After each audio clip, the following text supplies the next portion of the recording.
Hello అండి అందరికీ welcome back to my channel. ఈరోజు మరొక మంచి వీడియోతో మీ ముందుకైతే వచ్చేసాను. వస్తున్నది వేసవికాలం కాబట్టి అందరికీ చల్ల చల్లగా ఏదైనా తాగాలి అనిపిస్తుంది కదా. అలాంటప్పుడు ఇంట్లోనే సింపుల్గా బాదం మిల్క్ ఎలా చేసుకోవాలో ఈ వీడియోలో చూసేయండి. చాలా సింపుల్గా చేసుకోవచ్చు, చాలా ఈజీ కూడా, టేస్ట్ కూడా చాలా బాగుంటుంది, హెల్త్కి కూడా చాలా మంచిదండి. అలాగే ఫస్ట్ టైం మన ఛానల్ చూస్తున్న వాళ్ళు ఎవరైనా సరే ఛానల్ని సబ్స్క్రైబ్ చేసుకొని ఈ వీడియోకి అయితే ఒక చిన్న లైక్ ఇవ్వండి. ఈ బాదం మిల్క్ని ప్రిపేర్ చేసుకోవడానికి బాదం పిక్కల్ని ఓవర్ నైట్ నానబెట్టుకుంటే ఈజీగా తొక్కలైతే తీసుకోవచ్చు. ఒకవేళ ఓవర్ నైట్ నానపెట్టలేని వాళ్ళైతే ఒక 3 అవర్స్ 4 అవర్స్ నానపెట్టుకొని ఆ తర్వాత ఇలా పీల్ చేసేసుకోండి. లేదు వెంటనే చేసుకోవాలి అనుకున్న వాళ్ళైతే ఈ బాదం పిక్కల్లో వేడి నీళ్ళని వేసుకొని ఒక గంట పాటు పక్కన పెట్టేస్తే తొక్కలైతే ఊడొచ్చేస్తాయి అన్నమాట. ఇలా నీట్గా పీల్ చేసుకున్న బాదం పిక్కలతోనే మనం ఇప్పుడు బాదం పాలని ప్రిపేర్ చేస్తాము. ఇలా ఇంట్లోనే బాదం మిల్క్ని ప్రిపేర్ చేసుకోవటం వల్ల చాలా హైజెనిక్గా చేసుకోవచ్చు అనమాట. బయట మనకి వాళ్ళు ఏం కలుపుతున్నారో తెలియదు, టేస్ట్ బాగుంటుంది కదా, అలాగే చల్లగా ఏదైనా తాగాలనిపిస్తుంది అని చెప్పేసి ఎక్కువగా బాదం మిల్క్ అది తాగుతూ ఉంటాం కదా. ఇకపై అయితే అలా అస్సలు చేయకండి, ఇలా మాత్రం ట్రై చేయండి. చాలా ఈజీగా ఇంట్లోనే హైజెనిక్గా చేసుకోవచ్చు. ఇలా బాదం పిక్కలన్నీ కూడా పీల్ చేసేసి ఒక పక్కనైతే పెట్టేసుకోండి. అలాగే బాదం మిల్క్ కోసం పాలునైతే మరిగించుకోవాలి కదా. ఈ బాదం మిల్క్ చేయడం కోసం మనము క్రీమ్డ్ మిల్క్ తీసుకోవాలండి. ఫుల్ క్రీమ్డ్ మిల్క్ అయితే మనకి చిక్కగా ఉంటాయి కాబట్టి టేస్ట్ కూడా చాలా బాగుంటుంది. నార్మల్ మిల్క్ అయినా తీసుకోవచ్చు, నేను ఇక్కడ క్రీమ్డ్ మిల్క్నే తీసుకున్నాను. ఈ పాలని ఒక 2 పొంగులు వచ్చేంత వరకు మరిగిన తర్వాత లో ఫ్లేమ్లో పెట్టుకొని ఒక 10 నిమిషాలు మరిగించుకోండి. మనం తీసుకున్న పాలు బాగా చిక్కగా దగ్గరగా అవుతాయి అన్నమాట. ఇలా మరిగేంత వరకు బాగా మరిగించుకోవాలి.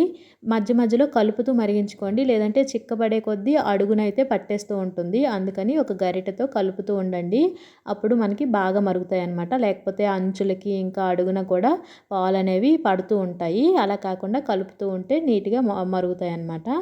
ఈ మనం తీసుకున్న 1/2 లీటర్ పాలు కూడా కొద్దిగా అయిపోతాయి అన్నమాట. బాగా చిక్కగా మరిగితేనే బాదం మిల్క్ అనేది టేస్ట్ బాగుంటుంది. ఇప్పుడు మనం తీసుకున్న ఈ పాలల్లో ఒక 2 టేబుల్ స్పూన్ల వరకు పాలు తీసుకొని పక్కన పెట్టేసుకోండి. ఆ పాలని చల్లార్చేసుకోవాలన్నమాట. ఇవి మరిగేలోపు అవి కూడా చల్లగా అయిపోతాయి. అవి ఎందుకు పక్కన పెట్టుకున్నాను అనేది నేను ఈ వీడియోలోనే చూపిస్తాను. ఇలా పాలు బాగా మరుగుతున్నప్పుడు మధ్య మధ్యలో కలుపుతూ ఉండండి. అలాగే ఇంకోవైపు ముందుగా మనము పీల్ చేసి పక్కన పెట్టుకున్నాం కదా, ఆ బాదం పిక్కల్ని ఇలా మిక్సర్ జార్లోకి అయితే తీసుకోండి.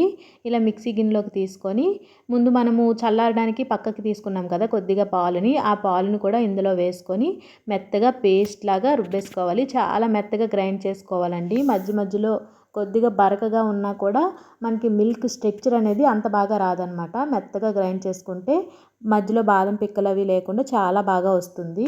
ఇలా గ్రైండ్ చేసుకున్న పేస్ట్ని బాగా మరిగిన పాలల్లోకి అయితే మనం వేసేసుకోవాలి. ఈ పాలు దగ్గర పడ్డాయి చూసారు కదా, మనము పెట్టిన పాల కంటే చాలా తక్కువ క్వాంటిటీకి అయితే వచ్చేసింది. ఇలా మరుగుతున్నప్పుడు మనము మిక్సీ చేసుకున్న బాదం పిక్కల పేస్ట్ని కూడా ఇందులో అయితే వేసేసుకోవాలి. వేసేసుకున్న తర్వాత అలా కలుపుతూ ఉండాలండి. అప్పుడే మనకి కింద అడుగు అయితే పట్టదనమాట. లేకపోతే పాలు చిక్కబడే కొద్దీ అడుగున మాడిపోతూ ఉంటుంది. సో మనం ఈ పేస్ట్ వేసుకున్న తర్వాత బాగా కలుపుతూనే ఉండాలి. అడుగు పట్టకుండా జాగ్రత్తగా కలుపుకోవాలి. ఈ పేస్ట్ అంతా కూడా ఈ పాలల్లో బాగా మిక్స్ అయిపోవాలి. ఇప్పుడు కొద్దిగా కుంకుమ పువ్వును కూడా యాడ్ చేసుకోవాలి. చాలామంది ఇందులో కుంకుమ పువ్వు వేయరనమాట. కుంకుమ పువ్వు టేస్ట్ కూడా బాగుంటుంది. అలాగే మనకి బాదం మిల్క్ కలర్ రావాలంటే కుంకుమ పువ్వునైతే అయితే కొద్దిగా యాడ్ చేసుకోవాలండి. కుంకుమ పువ్వు కాస్ట్ ఎక్కువని ఎక్కువ మంది వేయరు, ఫుడ్ కలర్ వేసేస్తూ ఉంటారు. అలా అయితే అస్సలు చెయ్యొద్దు. మనం ఇంట్లో చేసుకునేదే హెల్తీగా హైజెనిక్గా చేసుకోవాలని కాబట్టి ఫుడ్ కలర్ అయితే యూజ్ చేయట్లేదు నేను. మీకు ఒకవేళ కలర్ఫుల్గా కావాలంటే యాడ్ చేసుకోవచ్చు. నేనైతే ఇక్కడ కుంకుమ పువ్వునే యాడ్ చేసుకున్నాను. అలాగే షుగర్ కోసం ఒక 4-5 టేబుల్ స్పూన్ల పంచదారని కూడా తీసుకున్నాను. మీరు డైలీ ఇంట్లో చేసే వాళ్ళైతే, అలాగే చిన్నపిల్లల కోసం చేసే వాళ్ళైతే పటిక పంచదారని యూజ్ చేసుకోండి. అప్పుడు వాళ్ళకి కఫం చేరడం అలాంటివి ఏమీ ఉండవన్నమాట. షుగర్ కంటే పటిక పంచదార చాలా మంచిది.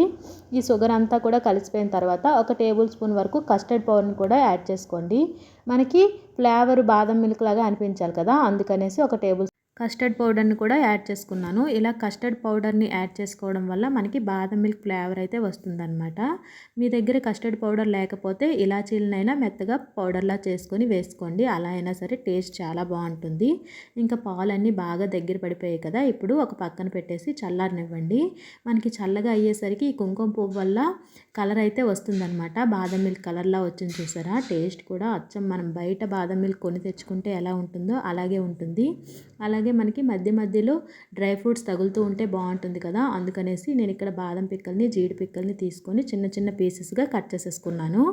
ఇలా కట్ చేసుకున్న డ్రై ఫ్రూట్స్ని ఈ పాలల్లో వేసుకోవటం వల్ల మనం బయట కొన్నప్పుడు మనకి తాగే మిల్క్లో చిన్న చిన్న బాదం పిక్కలు తగులుతూ ఉంటాయి కదా, అలాగే ఉంటుందన్నమాట. టేస్ట్ అయితే చాలా బాగుంటుందండి. ఇంకా పాలు అయితే చల్లగా అయిపోయాయి. ఇంకా ఇందులో గ్లాసుల్లోకి అయితే వేసేసాను. చిన్నపిల్లల కోసం చేసే వాళ్ళైతే పటిక పంచదారని ఎక్కువగా యూస్ చేయండి. అలాగే ఫ్రిడ్జ్లో పెట్టుకొని తాగితే ఇంకా టేస్ట్ అయితే ఇంకా బాగుంటుంది. నేనైతే పిల్లలకి డైరెక్ట్గానే ఇచ్చేసాను. బాగా సమ్మర్లో అయితే ఫ్రిడ్జ్లో పెట్టుకొని ఇవ్వండి. కూల్గా చాలా బాగుంటుంది. ఈ వీడియో కనుక యూస్ఫుల్ అయితే లైక్ చేయండి.